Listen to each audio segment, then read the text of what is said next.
అబద్ధాల్లో Oscar award తీసుకున్న psycho Jaganmohan Reddy నిన్న ఒక ప్రెస్ మీట్ పెట్టాడు. ఆయన ఆ ప్రెస్ మీట్లో 2.0 అంట, అంటే యాక్చువల్గా పిచ్చి జగన్మోహన్, సైకో జగన్మోహన్, దానిలో 2.0 జగన్మోహన్ అంటే ఒకసారి ఆలోచించండి.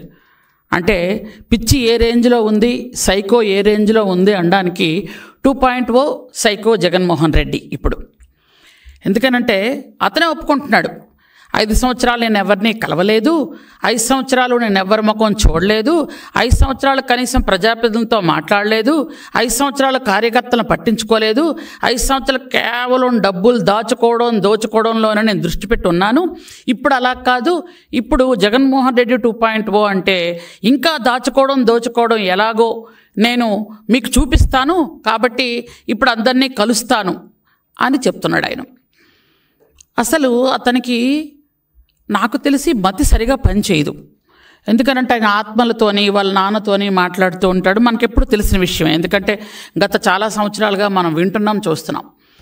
అయితే ఆయనకి ఏంటంటే 4 సార్లు ముఖ్యమంత్రి చేసిన అభివృద్ధి సంక్షేమాన్ని 2 కళ్ళు ముందుకు తీసుకెళ్తున్న పరిపాలనా దక్షుడిగా పేరు పొందిన శ్రీ గౌరవ ముఖ్యమంత్రి వర్యులు నారా చంద్రబాబు నాయుడు గారిని విమర్శిస్తున్నాను అని కూడా ఒంటి మీద తెలివి లేకుండా మతి భ్రమించి మాట్లాడుతున్న ఒక మనిషి, మానసికంగా పూర్తిగా జబ్బు పడిపోయిన మనిషి గురించి మాట్లాడాలంటే నాకు జాలేస్తుంది. యాక్చువల్గా అసలు ఏమని మాట్లాడాలి అర్థం అవడం లేదు.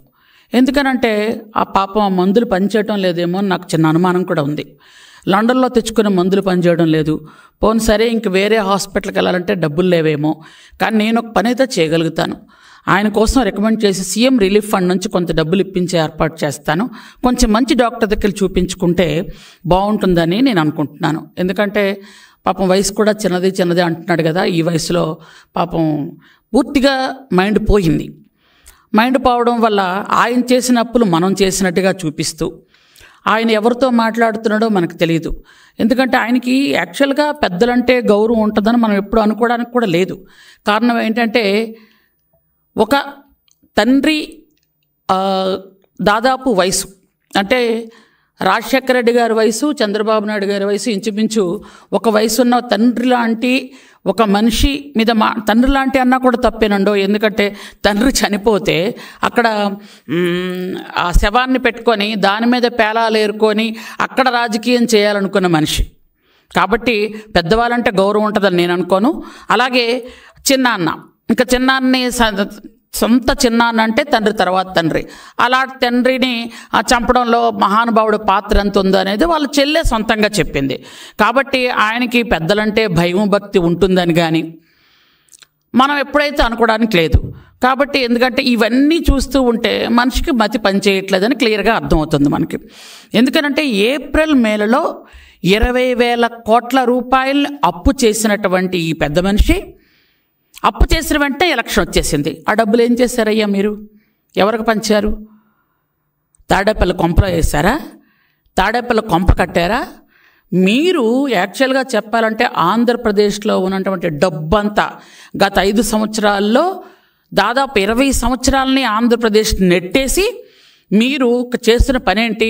తాడేపల్లి ప్యాలెస్ కట్టుకోవడం, ప్యాలెస్ చుట్టూ కంచేసుకున్నట్టు పెద్ద పెద్ద గోడలు కట్టుకోవడం, ఎగ్ పఫ్ఫులు తినేయటం, కోట్లాది రూపాయలు ఖర్చు పెట్టి మీరు ఏసీలు వేసుకోవడం, కోట్లాది రూపాయలు ఖర్చు పెట్టి మీ ఇంటికి రోడ్డు వేసుకోవడం. ఇది తప్ప ఏం పని చేశారు చెప్పండి? పోలవరం నిధులు మింగేశారు, అమరావతి నిధులు మింగేశారు, అలాగే డోక్రా మహిళ నిధులు మింగేశారు. చివరికి చిన్న చిన్న గ్రామ పంచాయతీ గ్రామ సచివాలయాల నిధులు కూడా మింగేశారు. సర్పంచుల అకౌంట్లో పడాల్సిన డబ్బులు కూడా మీ అకౌంట్లో వేసుకొని మింగేసినటువంటి పెద్ద తిమింగలాలు మీరేమో మంచి గురించి, అభివృద్ధి గురించి, మా చంద్రబాబు నాయుడు గురించి మాట్లాడే అర్హత ఏమీ మీకు లేదనడానికి నేను కాదు, రాష్ట్రంలో ఏ చిన్న అబ్బాయినైనా అడిగినా చెప్తారు. ఎందుకంటే ఈయనకు మతి పోయింది అని. నిన్న మాట్లాడతాడు ఆయన. ఒక విలేకరు ఎవరో పాపం అడిగారు, సార్ మీరు మళ్ళీ అసెంబ్లీకి వెళ్తారా అని. నేను అసెంబ్లీకి రావాలా వద్దో మీరు వెళ్ళి స్పీకర్ గారిని అడగండి, ఆ రెండు మాటలకు ఏమైనా సంబంధం ఉందా అండి? నిజం చెప్పండి. ఇప్పుడు మీకు అర్థం అట్లా ఆయన పిచ్చోడని. పాప విలేకరు ఏదో అడిగారు, మీరు అసెంబ్లీకి వెళ్తారా లేదా? వెళ్తాను అంటే ఎస్, వెళ్ళంటే నో అని చెప్పాలి. ఇలా స్పీకర్ గారిని అడగంటే అర్థం ఏంటి? స్పీకర్ గారిని ఎందుకు అడగాలి? అంటే పాపం ఎంత మతిపోయిందో చూడండి. అంటే 6 నెలలు అధికారంలో లేకపోతే సైకో జగన్మోహన్ రెడ్డి చిప్పు మొత్తం పోయింది. అంటే ఎంత పాపం, ఒంట్లో బాగోలేని మనిషిని మనం ఏదైనా అనాలంటే నాకు పాపం అనిపిస్తుంది. కాబట్టి ఎందుకంటే ఇంకా అసెంబ్లీకి ఇంకా వాళ్ళ మనుషులు ఉన్నారు కదా, వాళ్ళేమో అసెంబ్లీకి వస్తాడు బల్లలు గుద్దేస్తారంటారు. వాళ్ళు అసెంబ్లీకి రమ్మనే కదా అందరూ చెప్తున్నారు. అసలు నేను గెలిపించింది దేనికి? 11 సీట్లు ఇచ్చి బయటకు తోసేసిన ప్రజలు ఆ 11 మందిని అసెంబ్లీకి రమ్మనే చెప్తున్నారు. గెలిచిన తర్వాత అసెంబ్లీకి ప్రతి ఎమ్మెల్యే వెళ్ళాలి అనేది అది విధి నిర్వహణ చేయాల్సినటువంటి బాధ్యత. అక్కడున్న ప్రజలు 2 లక్షల మంది దాదాపు ఉంటారు అసెంబ్లీలో.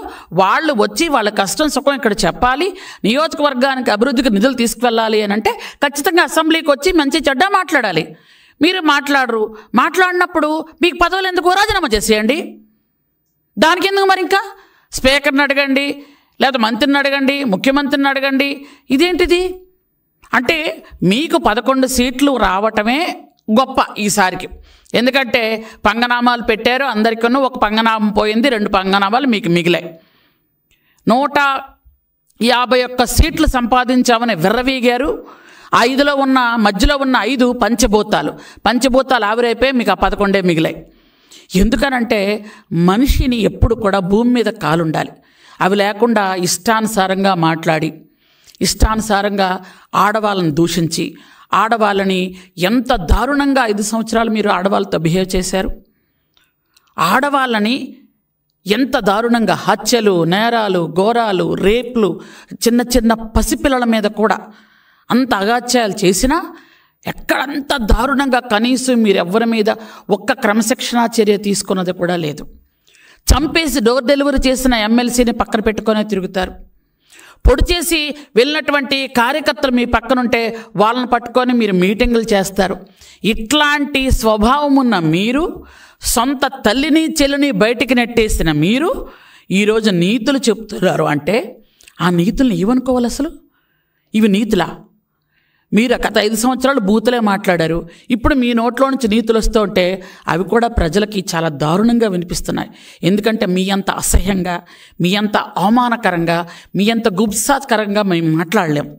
మాకెందుకంటే చంద్రబాబు నాయుడు గారు ఒక క్రమశిక్షణ నేర్పించారు.